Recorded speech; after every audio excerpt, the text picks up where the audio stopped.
Ouais, je vois que vous avez encore effacé le commentaire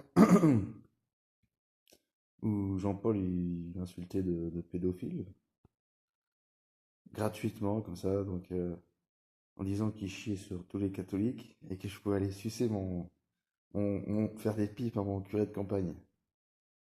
Donc moi ça me fait rire, mais quelque part ah oui, et puis qu'il n'était pas l'antéchrist, qu'il était Fiat Lux ou Lux je sais pas quoi, ça y est, c'est parti dans les tours là. Donc en fait moi je suis un peu déçu parce que vous répondez pas aux questions. Puis en plus, de plus en plus, ça ressemble à une sorte de propagande. Euh, enfin, d'un point de vue catholique, normalement, ça c'est suspect. C'est-à-dire que moi, j'ai pas de certitude. Je suis pas spécialement catholique. Je dis que je vais pas faire semblant de pas voir des phénomènes s'ils existent. Et d'un point de vue catholique, en fait, tout ce que vous décrivez, ça peut s'expliquer. C'est le diable, en fait. Et là, quand je vois quelqu'un qui a l'air con comme un ange, qui a fait 16 ans de prison et qui se prend pour je sais pas quoi, je me dis que c'est peut-être quelqu'un qui a pris trop de cocaïne ou qui est perché en fait. Donc je me dis, t'es peut-être pas net en fait. Donc voilà, c'était juste ce que je voulais dire d'un point de vue. Après, j'ai pas dit que j'étais catholique, j'ai juste que, au point de vue des critères catholiques, c'est un petit peu ambigu en fait. Donc voilà, dis, vas-y, t'as qu'à enculer aussi les juifs, c'est facile d'enculer les catholiques. Personne, tu vas pas te prendre une balle dans la tête, ça c'est clair. Donc voilà, je trouve que c'est pas très. C'est un peu toujours pareil, la même rengaine. Je vous ai expliqué, vous plaignez du monde actuel, mais le monde actuel, il est là pourquoi? À cause de tout ce qui est protestantisme, etc., etc. Donc c'est. En fait, je crois que vous faites semblant de ne pas voir une autre facette de la réalité. Et c'est pour ça que pour moi, vous êtes plus trop crédible. Et voilà. Même Julien Fraisse, pareil, d'un point de vue catholique, en fait, c'est suspicieux. Le mec, c'est un PD et il fait des sorties de corps.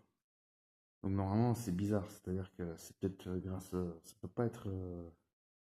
Moi, j'ai rien contre les PD en fait, mais ça peut être aussi un signe que c'est le diable. C'est pareil, toi, t'insultes tout le monde,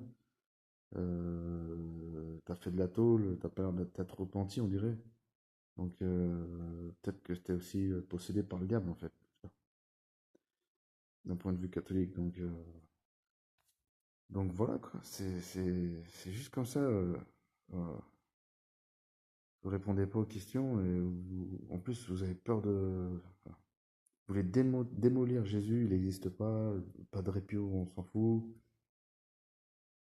C'est fatigant en fait. On n'avance pas, moi je trouve. Parce que tous vos machins de réincarnation et tout, mais je les connais depuis 20 ans, c'est toujours pareil. Mais ça répond pas spécialement aux questions non plus. Enfin, ce que vous racontez, c'est assez logique. Et j'aurais bien aimé que vous expliquiez pourquoi, dans ce cas-là, il y a des miracles dans l'Église catholique, pourquoi il y a des saints qui pleuvent. Et vu que vous ne répondez pas, pour moi, je me dis, mais putain, mais ils veulent pas répondre, en fait. Ils me disent qu'ils s'en foutent, mais en fait, je pense que c'est qu'ils n'ont pas de réponse. Donc, vu que vous n'avez pas de réponse, vous dites que ça n'existe pas. Alors qu'a priori, ça existe. Donc, il ne peut pas y avoir deux réalités parallèles, je pense. Donc, pour l'Église catholique, tout ce qui est Ouroboros, le serpent, c'est le serpent antique, c'est le diable. Ça peut être aussi la manifestation, tout ça, mais c'est de l'illusion. Enfin, c'est de l'illusion. Ça, c'est pas ce que je voulais dire.